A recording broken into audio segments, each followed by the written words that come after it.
Olá, estamos iniciando nosso encontro de hoje. Agradeço aos 644 mil inscritos no meu canal. Muito obrigado mesmo. Sempre digo, se você gosta do canal, do conteúdo, das lives, das entrevistas, indique a uma amiga ou um amigo. É muito fácil, canal do YouTube, Marco Antônio Villa. Diga para ativar o sininho de suas notificações, coloque o like no que vocês gostarem e utilize, como vocês muito bem fazem, a página dos comentários. Postamos ontem a entrevista hoje, com o professor Luiz Werneck Viana. Pena que ela está com o som um pouco baixo, mas vocês façam um esforço aí, coloquem no máximo aí, porque a fala dele ela é importantíssima. É um grande pesquisador, tem alguns livros que já são clássicos da sociologia e da ciência política brasileira, e vale a pena fazer esse esforço, porque ele coloca questões ali que me parecem fundamentais para a gente compreender esse momento extremamente complexo que nós estamos vivendo, com base numa análise estrutural. Não é aquela análise do achismo que é tão comum, que a gente ouve no Brasil com a maior facilidade, ou aquelas coisas ridículas que infestam o suposto jornalismo, que não é nem jornalismo, e muito menos jornalismo político, essas coisas pavorosas, pessoas assim horríveis que estão por aí, nada disso. A questão aqui sempre a gente busca fazer reflexões qualificadas, e o professor Werneck Viana coloca questões importantes. Faça um esforço para ouvir, que eu tenho certeza que valerá a pena. Por outro lado, amanhã nós estamos postando o do Pedro Ferreira de Souza, Uma história de desigualdade e concentração de renda entre os ricos no Brasil, 1926-2013. É um belo trabalho, foi um livro premiado, entrevista interessante, ele apresenta uma série de dados sobre uma questão mais que presente, que é a enorme desigualdade que nós temos no Brasil, a concentração de renda cada vez maior no andar de cima, e a pandemia agravou esse processo. Quer dizer, ele não fala exclusivamente sobre isso, inclusive que pesquisas ainda estão sendo feitas e precisa de dados. Pesquisador é diferente de gente que fala achismo. Essas figuras que passam pela internet, que lacram, como que falam, só falam bobagem, não estudam, não leem, não conhecem teoria das várias áreas do conhecimento, da história, da sociologia, da política, da filosofia política, etc., da antropologia, muito menos como é que se trabalha com dados, como é que se faz análise, aquilo que significa ciência. Então, eles falam qualquer bobagem, porque eles querem lacrar. E tem o que teve essa semana de bobagem, mas não só. Teve na semana anterior, no mês anterior, no semestre anterior, e por aí vai. Não, é necessário ter ainda uma base de dados. E o pesquisador que é do IPEA, o Pedro Ferreira de Souza, ele só tocou nessa questão, que, inclusive, lembrando, e eu também lembrei na questão, que faltam dados ainda, que teremos daqui a pouco, mas certamente, pelo que se vê, isso sou eu dizendo, aprofundou ainda mais a desigualdade social no Brasil, a questão da pandemia. Mas ele mostra os dados com que ele trabalhou, muito legal, muito importante, faz um apanhado histórico, tá?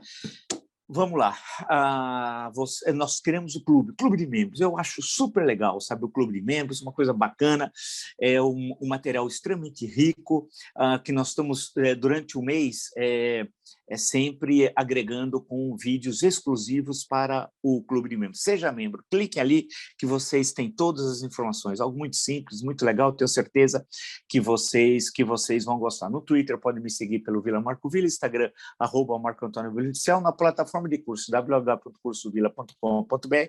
Lá vocês encontram todas as informações sobre os 3 cursos que oferecemos: História Política das Funções Brasileiras, História da Ditadura Militar no Brasil, que é fascismo. E um último aviso, antes de nós entrarmos na questão central de hoje, o meu livro, onde tivemos mais uma longa reunião, e temos aí uma série de quase que um programa de lançamento do livro, que vai ser no mês de novembro, e vinculado também diretamente a vocês que nos acompanham no YouTube. Então, isso é muito importante, Tem umas coisas muito legais ali que eu tenho certeza que vocês vão gostar. Estamos terminando, junto com o pessoal da Editora Planeta, uma conversa muito legal com gente extremamente competente, e teremos o lançamento ali por volta próximo à proclamação da República, próximo dia 15, aí com antecedência, evidentemente, eu aviso a vocês. O livro chama-se Um País Chamado Brasil, do Descobrimento ao Século XXI. XXI, deu um enorme trabalho. Por isso que aqui não tem achismo. Uma ampla bibliografia acadêmica, que trabalha com o século XV, com a expansão marítima portuguesa, século XVI, século XVII, século XVIII, século XIX, século XX, e a transição do século XX para o século XXI. Portanto, é outro nível, né? Nós estamos num outro andar ali na prateleira, numa outra posição, muito diferente do que esses achismos que está por aí. E o livro eu acho que está bem legal, nós vamos ter vários encontros, etc. Está tudo planejado, eu falo para vocês daqui a pouco. Bem, eu estou passando aqui todo o noticiário. Tem uma questão, mas primeiro eu vou falar de uma do... O que está fazendo o Carlos Bolsonaro em Roma com o presidente da República? Vereador do Rio de Janeiro. Ele está fazendo o quê, o vagabundo? Porque ele é vagabundo. Desculpe usar essa expressão, mas é um vagabundo. Podia falar mandrião, que é mais elegante. Mas ele nem sabe o que é mandrião. É uma caterva. Então, o que o vagabundo lá está fazendo? Eu pergunto uma questão que é chave, né? Que eu até falei com o professor Werneck Viana em certo momento da entrevista, por isso que faço um esforço, que é uma entrevista riquíssima, uma das melhores que a gente que foi realizada, não por causa de mim, das respostas dele, das questões que ele levanta, do saber que ele adquiriu há décadas e décadas e décadas. Mas é a questão do eleitor, e também nós não podemos fazer uma relação direta entre uma elite rastaquera, conceito inventado por esse que vos fala, e o cidadão, mas no meio tem o eleitor. E aquele eleitor aqui embaixo não tem a vida material da elite, né? Evidente. E por quê? Porque ele simpatiza com aquilo que não traz nada para ele. Em outras palavras, diria um velho alemão do século XIX, ele não, a consciência de classe é em si, não para si. Né? Como é que é isso? Eu acho que esse é o desafio, né? Que as pesquisas têm de responder.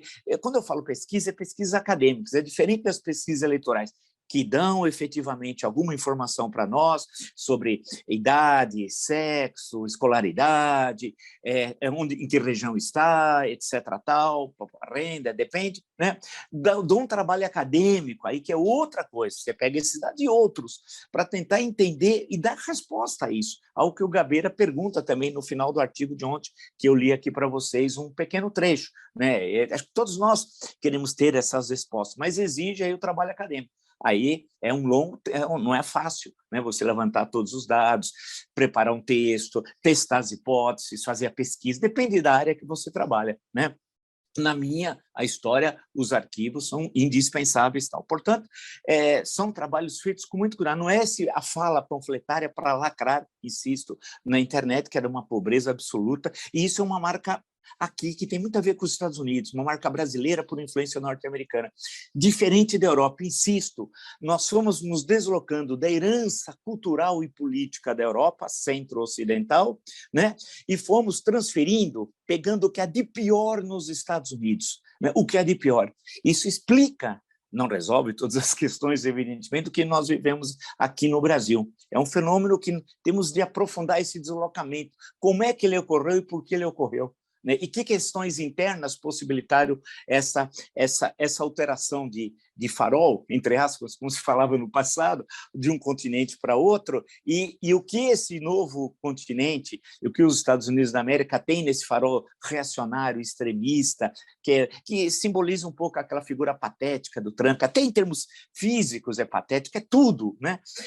O porquê, o que tinha aqui que era similar àquela linguagem, né? Aquela visão de mundo, aquele tipo de ação política, né? Aquele tipo, entre aspas, de cultura, com muitas aspas. Por quê? O que aconteceu? Por que a negação da herança europeia?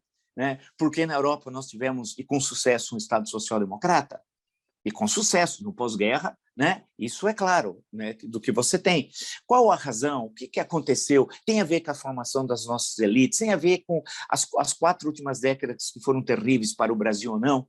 São um monte de perguntas, né?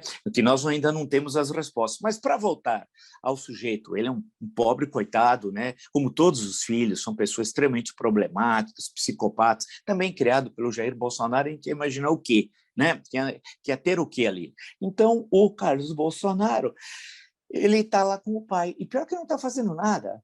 E ele é vereador do Rio de Janeiro, portanto, em termos oficiais, qual é o seu papel na comitiva? Né?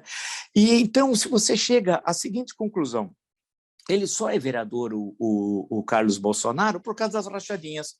É por causa disso. Ele está lá para pegar dinheiro, para roubar. É um ladrão, que a gente chama de peculato, desvio de dinheiro público. Mas ele está lá para roubar.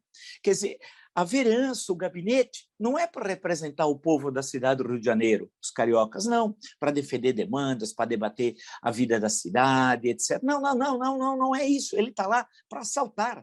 É um assaltante dentro do legislativo. Veja como eles transformaram a representação política em instrumento de ganhar dinheiro, mas através do roubo, do peculato. Os extremistas. E o Bolsonaro fez isso durante 3 décadas. E pôs toda a família. Agora até a Michelle quer ser senadora. Não sei, até Michelle. Imagina a Michelle, senadora. Né? Então, a questão, então, ele usa disso. E o que acontece? Ele desmoraliza o trabalho de vereador, desmoraliza a assessoria parlamentar, porque você ter recursos para contratar assessores parlamentares é para qualificar a reflexão parlamentar. Eles desmoralizam esse instrumento importante do mandato democrático, competente de vereadores, que é o caso em tela, para roubar, para assaltar. Então, ele nem é representante como vereador do que acontece na cidade. O que ele faz, o que ele debate durante tantos anos. Ele, no início do mandato, do primeiro mandato, ele tinha 18 anos, ele ficava jogando videogame. Né? Esse Marcelo, que o Guilherme Amado revelou para o Brasil, no Metrópolis, fala isso, naquela longa ele ficava jogando videogame lá na Câmara dos Vereadores, ele nem sabia o que estava sendo discutido. Então, ele desmoralizou a função de vereador e desmoralizou aqueles recursos que são fundamentais para qualificar e melhorar a assessoria e o contato do vereador com as suas bases, os estudos dos projetos. E agora o vagabundo está lá, está em Roma, passeando. E o pior é que eles nem sabem a importância de Roma. Estava lendo todo aqui o material. Ele fica andando por Roma e não tem a mínima ideia do que está vendo, do que é apresentado, né?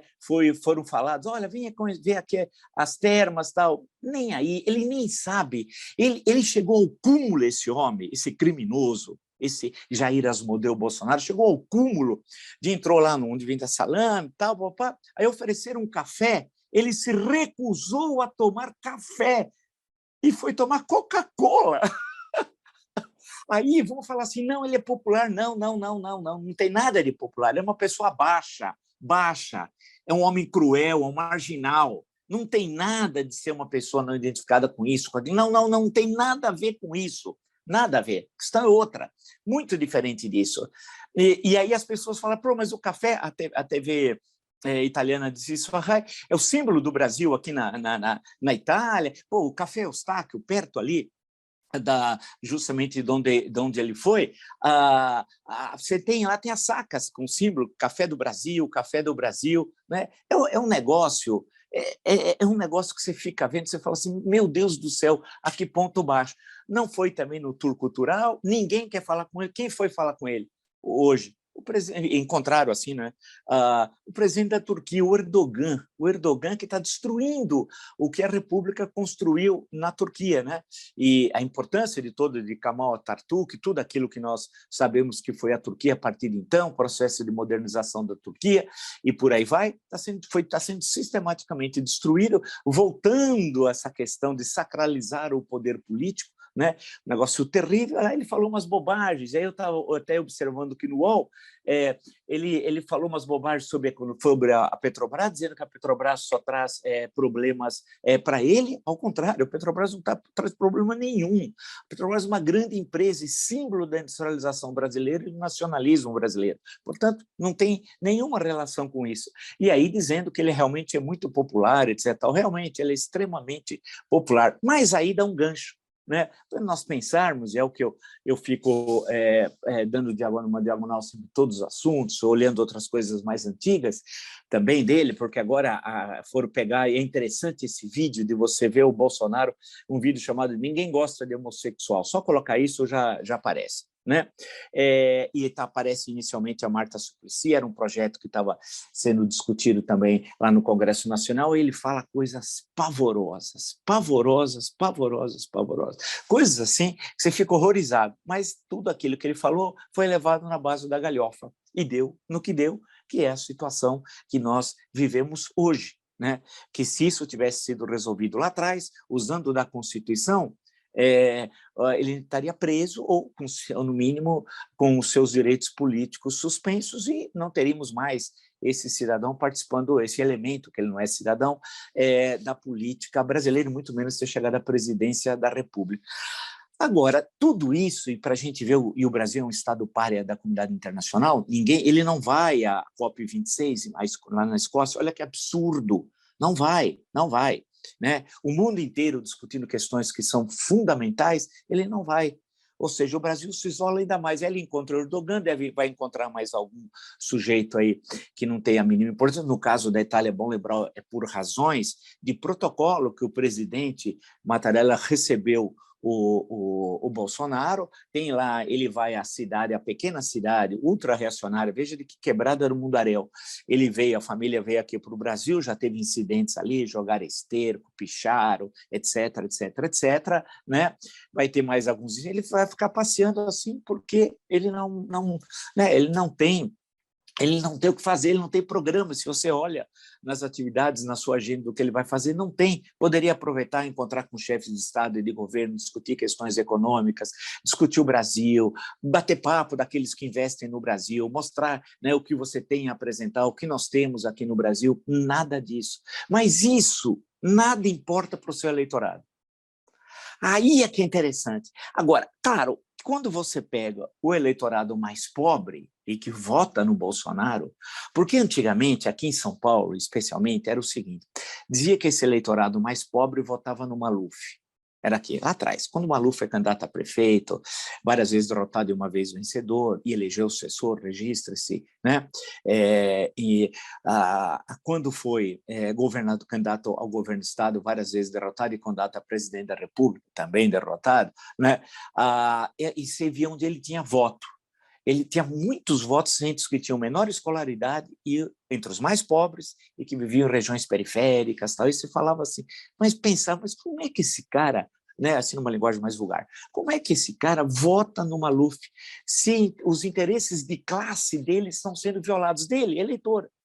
E o Maluf está lá para defender o interesse de uma fração pequena, diminuta da elite e para roubar, porque o Maluf é ladrão. Hoje ninguém tem dúvidas disso, com todas as condenações, não pode sair do Brasil se não é preso, né? Todo o dinheiro que ele roubou chegou a ser preso na França, lembra-se, junto com o Flávio, lembra-se também? E eles são presos e levam numa boa, como eu disse no Jornal da Cultura, e repeti aqui e falo outra vez. Hoje, a elite, alguns dessa elite empresarial, claro que nós estamos falando de um número ínfimo de pessoas, não estou falando de elite empresarial no seu conjunto, registra. Da elite política, idem, a mesma observação que eu fiz anterior, e só falta eu colocar no LinkedIn, né? Fui preso, parece que orgulho de ter sido preso, e passar por todas essas situações vexatórias, né? Mas a gente analisar e falar assim, puxa, e cadê a consciência de classe? Não tem. Agora, no caso do Bolsonaro, e na entrevista com o professor Werneck Viana, tem uma questão que eu fiquei pensando lá nos pontos que ele levantou, que é uma das entrevistas mais sólidas que nós temos, insisto, apesar do som, façam um esforço que vale a pena, porque tem questões muito importantes. Né? A fala dele, ele diz, ele é o representante dessa elite mais nazifascista, mais fascista que nós temos aqui no Brasil, diz o entrevistado, Werneck Viana.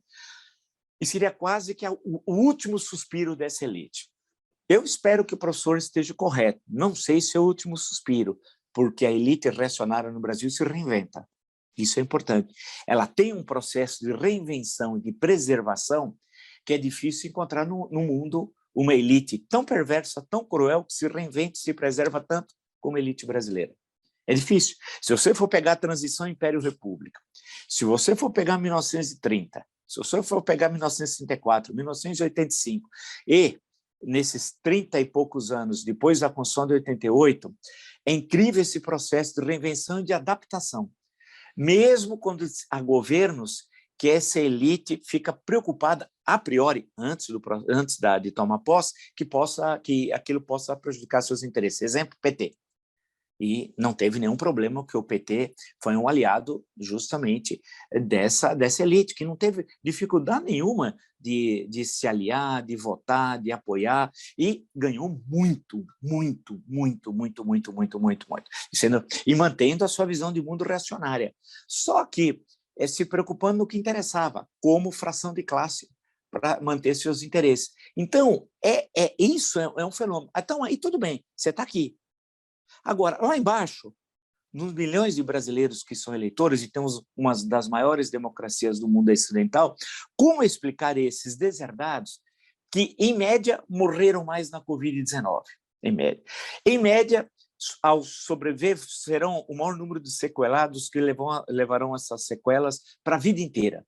Não se sabe, inclusive, as consequências disso tudo, que para alguns serão muito sérias. Então, a maior parte também é ali de baixo, lá dos mais pobres, né? Continuam sem acesso aos serviços públicos. Toda a política social que existia anteriormente, com todos os problemas que tinha, mas que era muito melhor do que o que foi feito no governo Bolsonaro, né? E receber aquelas migalhas do auxílio emergencial, que ele queria dar 200, e só foi para 600 graças à ação da Câmara dos Deputados à época, no segundo semestre do ano passado.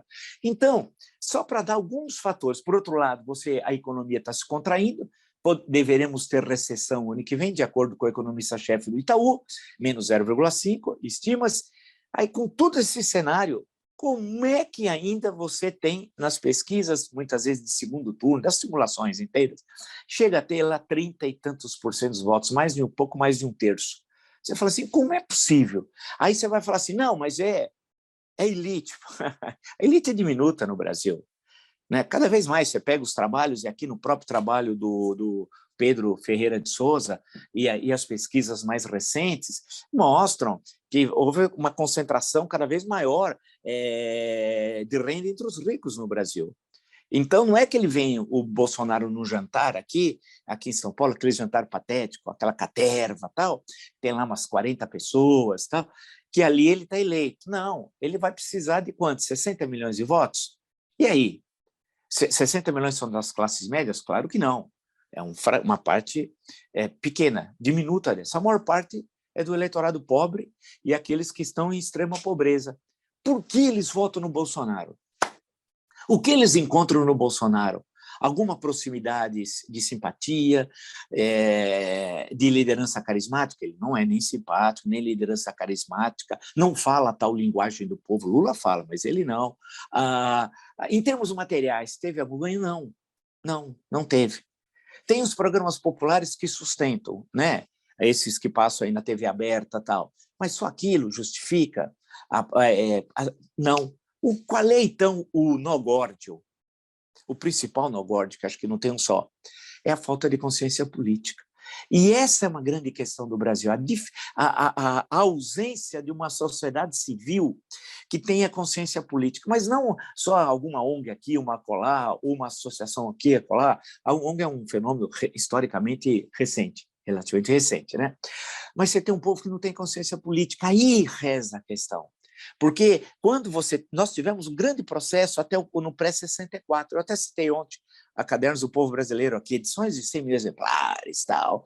Era um momento de ebulição, em que a consciência política estava presente, daquele jeito, não precisava ser nós não queremos que ninguém seja um Sócrates da vida, não é isso, nenhum país do mundo tem isso, mas tem a concepção de entender algumas coisas, os seus interesses de classe, pronto, né?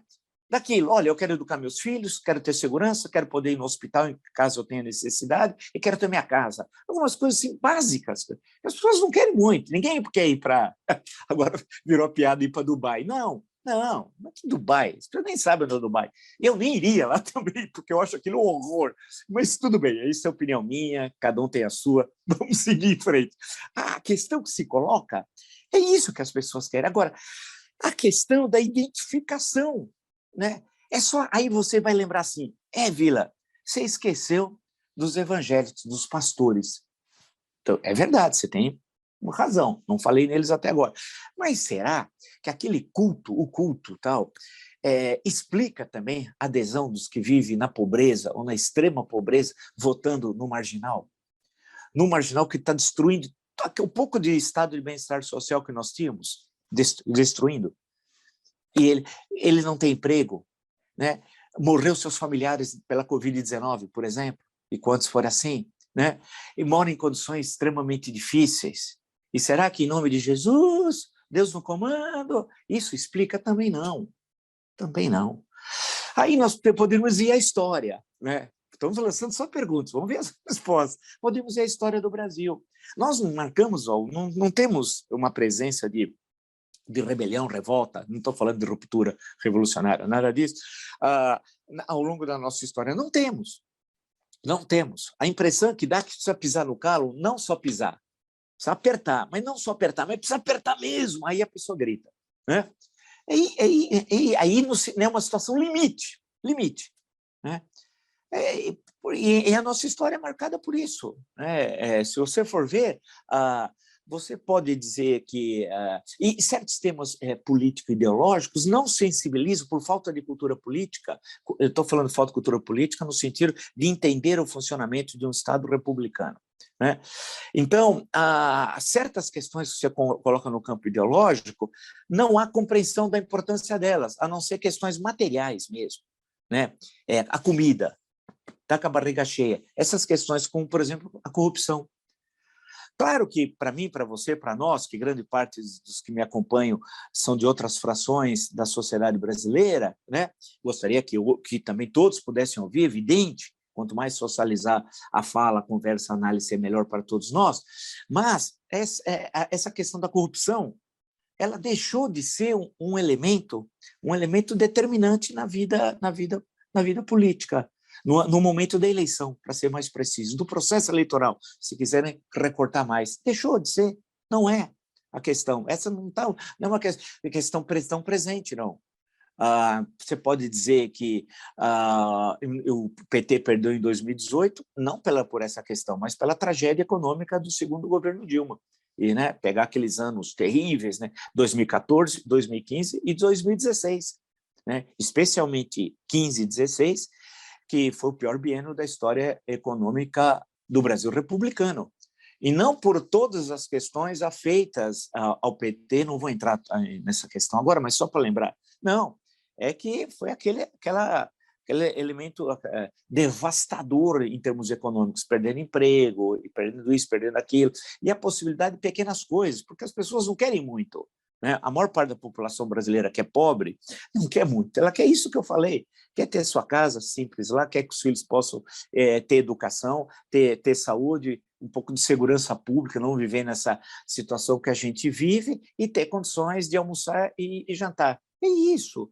Tem alguns bens de consumo duráveis, alguns bens de consumo duráveis, básicos, tal, dentro da casa. A satisfação quando pode ter uma geladeira, um fogão, uma TV mais sofisticada, é isso.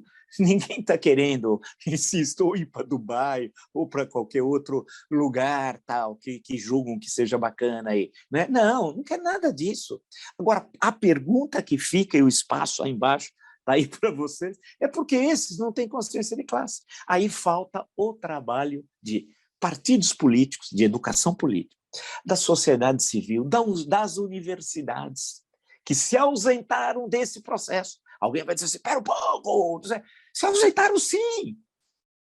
A da área de ciências humanas, é claro. Você imagina, com a potência que é o YouTube, se cada departamento da área de ciências humanas das universidades públicas, por exemplo, federais, tivesse um canal no YouTube, não no departamento, para não virar uma coisa institucional, não, ou o Paulo, a Maria, o José, e colocasse uma conversa de 20 minutos com cada professor do departamento, daria, tem departamentos que tem 30, 40, com os 30 daria um mês já, cada um falava um dia.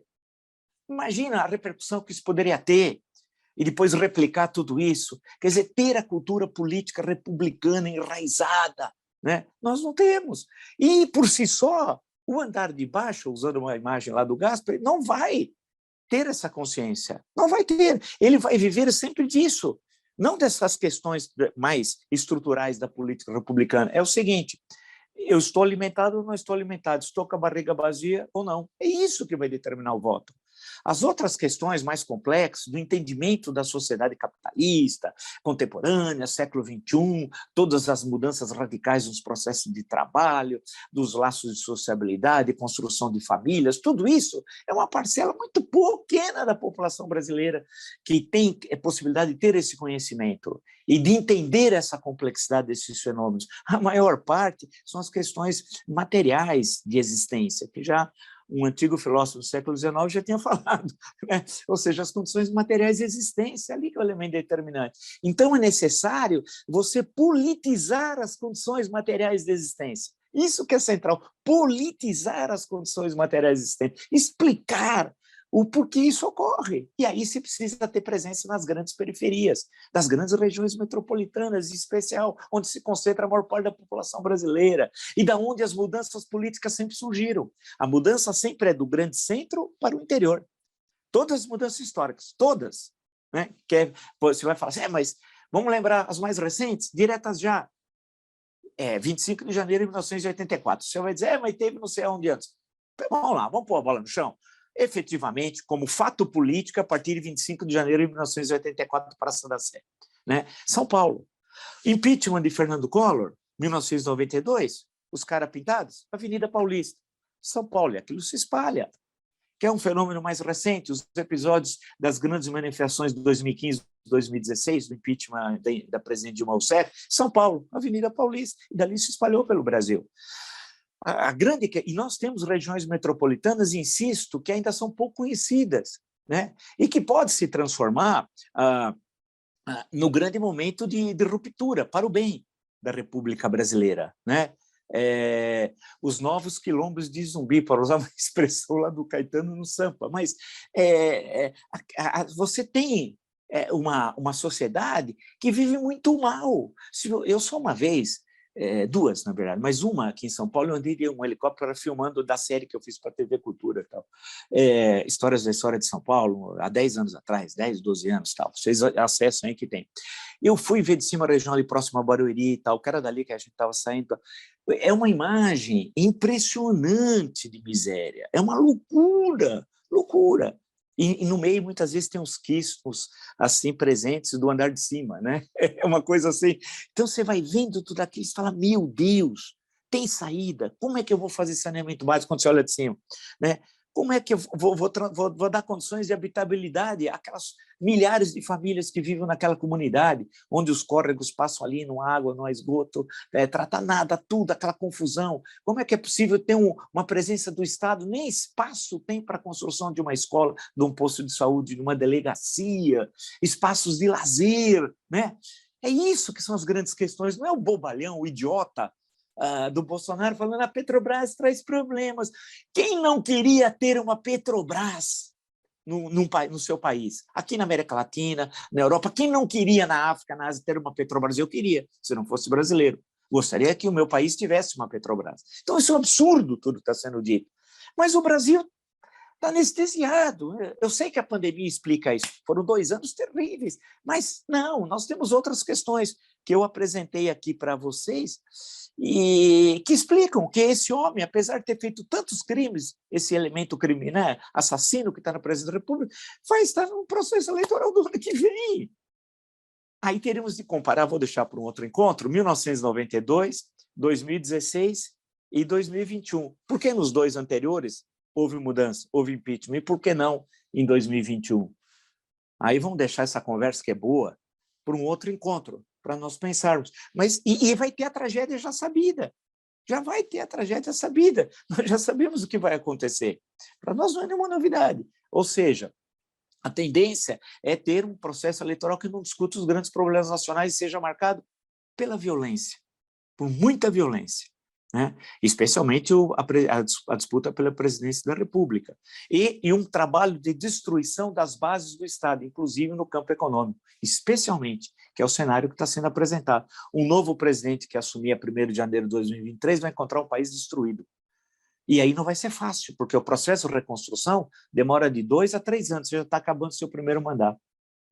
E as cobranças vão vir muito grandes, porque a rede de fake news, que não vai desaparecer com a decisão do TSE, vão estar minando esse novo governo, independente qual seja, que não será, espero, do homicida Bolsonaro, porque aí o Brasil acabou. Aí o Brasil acabou.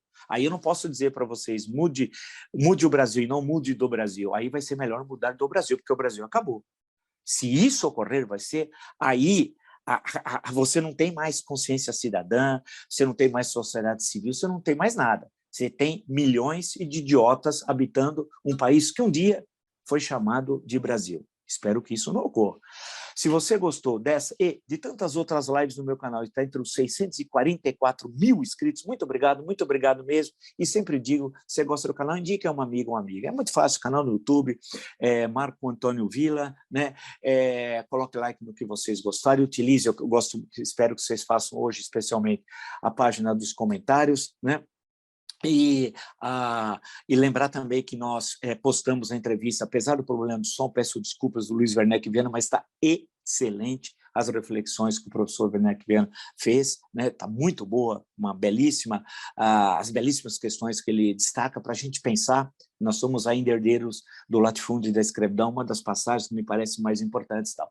E amanhã estamos postando do Pedro Ferreira de Souza, da questão da concentração de renda no Brasil. Né? E depois temos mais aqui segunda e terça-feira já programados. Lembrar também que nós criamos o Clube de Membros, é uma coisa bem legal, cliquem lá que tem todas as informações, é um material exclusivo que a gente produz para o Clube de Membros e vai alimentando durante o ano.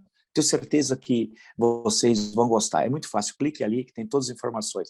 No Twitter pode me seguir pelo Vila Marco Villa, Instagram @Marco Antônio Villa Oficial e na plataforma de curso www.cursodovilla.com.br. Lá vocês encontram todas as informações sobre os 3 cursos que oferecemos: História Política das Constituições Brasileiras, História da Ditadura Militar no Brasil, que é fascismo. Então, agradeço a todos vocês que me acompanharam nesse encontro aqui e amanhã estaremos conversando sobre o noticiário. Vamos ver o que o Mandrião vai aprontar ainda mais lá na Itália e vai envergonhar, não ele, porque ele é um marginal, vai envergonhar você, vai envergonhar eu, vai nos envergonhar o nosso país, que tem uma bela tradição e está sendo destruído por um homicida, um genocida, um nazifascista. Nos encontramos amanhã. Até!